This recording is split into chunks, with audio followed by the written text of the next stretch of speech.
Welcome to the PKSOI Peace and Stability Journal. I'm Colonel Greg DeWitt, the Director of PKSOI. We're in the process of restructuring the journal content and timeline, so this is the first journal of the year. This journal is dedicated to the outcomes from our annual Peacekeeping and Stability Operations Training Education Workshop, or PSOTEW, held from 5 through 7 April 2017. PKSOI's 11th annual PSOTEW brought over 150 members of the Peacekeeping and Stability Operations community of practice in a roundtable format. Many roundtable concepts translated into PSOTEW's work group initiatives and potential training and education solutions to mitigate numerous challenges facing the Peacekeeping and Stability Operations community.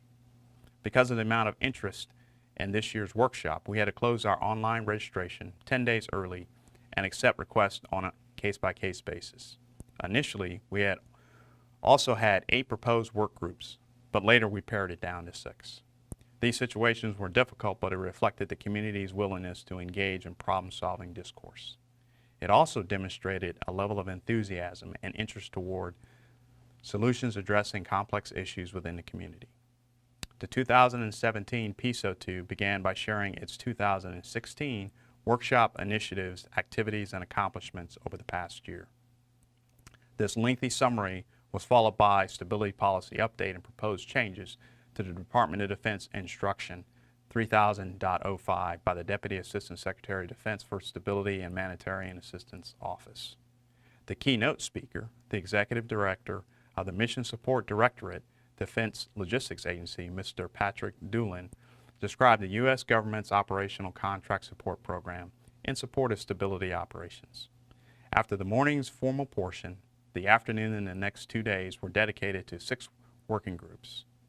The 6 working groups were: number 1, Guiding Principles Review and Broader Applicability; number 2, Intelligence to Counter Transnational Organized Crime; number 3, Identifying Characteristics of Sustainable Stability Curricula for a Pan-Agency Audience; number 4, Development and Refinement of Transitional Public Security; and number 5, Development and Updated Implementation Guide of the United States National Action Plan on Women, Peace, and Security; and finally, number 6, Training for Senior Leaders Going into an Advisory Role.